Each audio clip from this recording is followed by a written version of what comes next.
good morning once again. We are the group 3. So we are basically tasked to searching current trends or issues in the rooms division. So mo niya mga trends na nakita sa internet. So it is entitled The Implementation of Self-Check-In Kiosk at Pivotal. So if you wondered,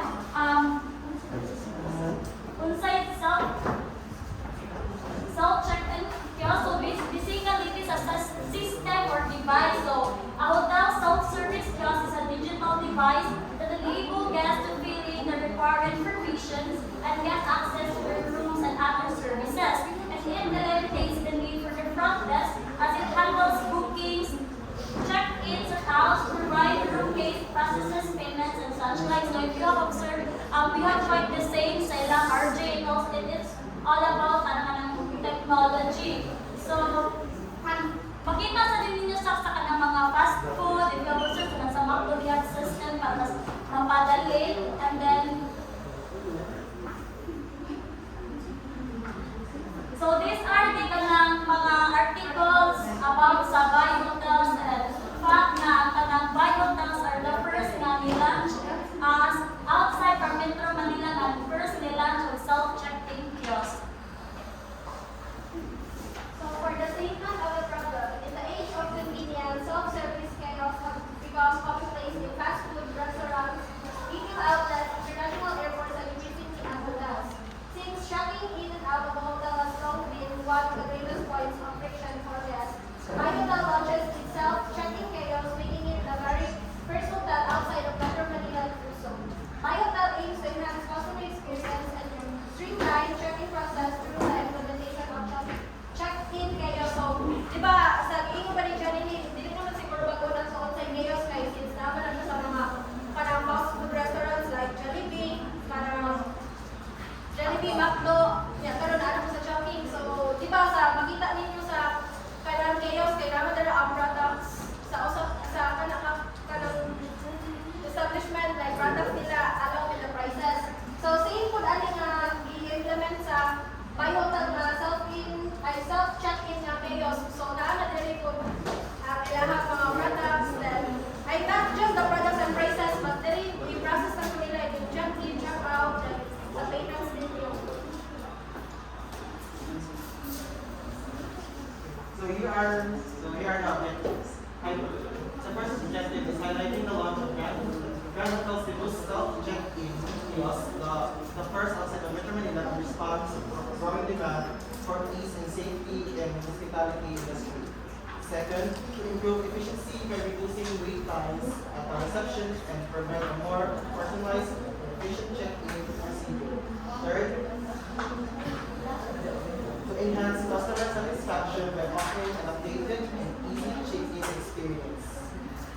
Fourth, highlights the importance of contactless technology in simplifying hotel operations and satisfying training guests' needs. And lastly, encourages guests to use the self-check-in kiosk during their visit to My Hotel Cebu for hassle-free stay.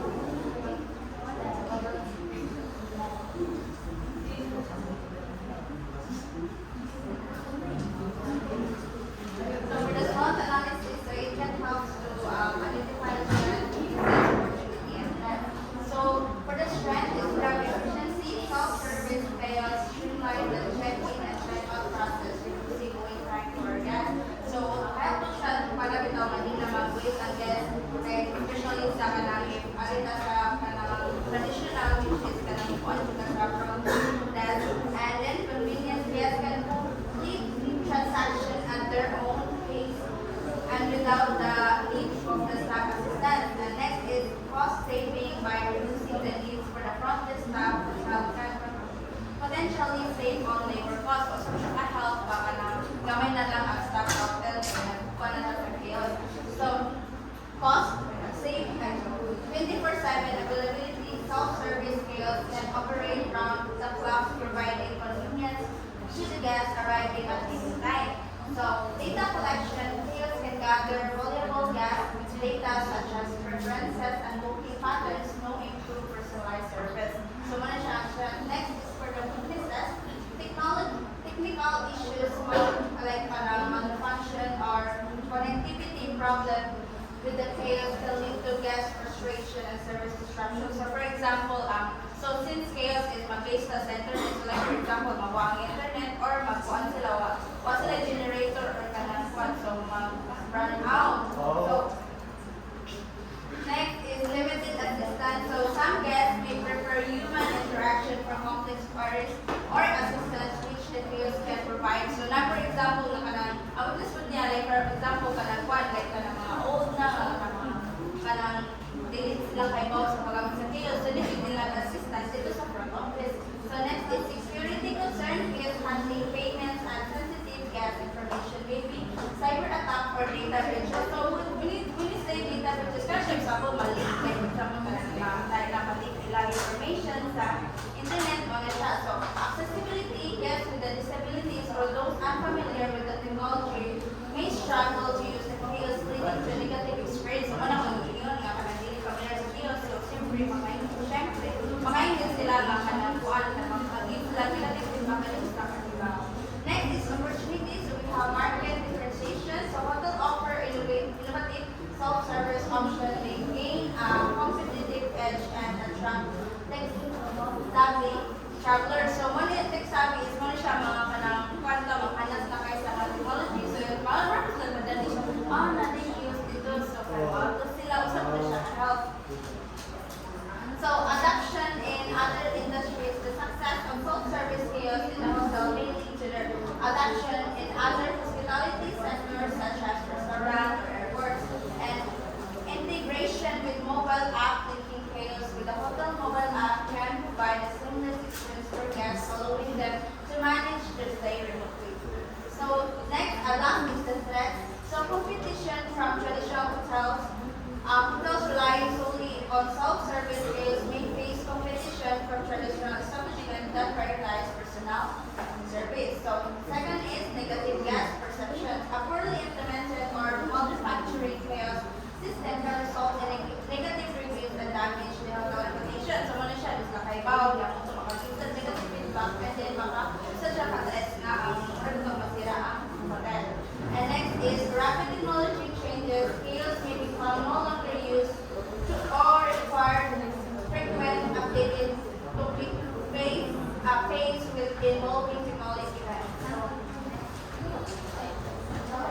So the next slide is the takeaway. So this is the takeaway sa mga pipili ng trend. So the study's case finding is how important it is to give guests a positive hotel experience through their stay by implementing trends or technologies. To put it another way, My Hotel wants to give guests a seamless stay by introducing self-check-in kiosks. With the use of this technology, visitor can check themselves in, saving waiting times for patron, minimizing human errors, and increasing overall operational effectiveness. The self-check-in kiosk at My Hotel has had a huge beneficial influence thanks to its creative engineering and ergonomic design. So it gives visitors convenience and safety while they stay there. And also, it makes it possible for them to take advantage of the hotel amenities and surroundings. So as a result, visitors can use the self-check-in kiosk the next time they stay at My Hotel, Cebu, and have a hassle-free.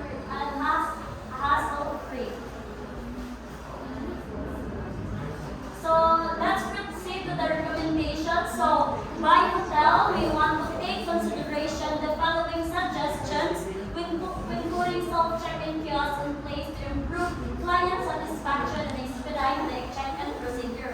So the first one is you have the staff assistant. So as was mentioned earlier, it was one of the witnesses ng Osaka Hotel. So we recommend to have a staff assistant as what Bongo said na maybe there are calls nga dili ka halo into ka ng technology, so it can help them. So the second one is the maintenance and support. So basically, establish a strong maintenance and support system to quickly handle any malfunction or technical problems with the self-check-in kiosk. For maximum performance, routine maintenance and monitoring should be carried out.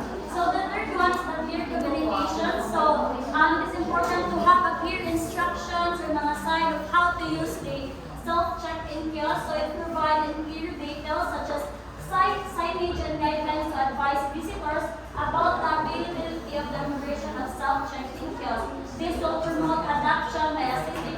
course, in understanding the advantages. So the last one, selecting a supplier. So we recommend them to choose a supplier that has the expertise in operating the self check-in kiosk. So that's all. Thank you.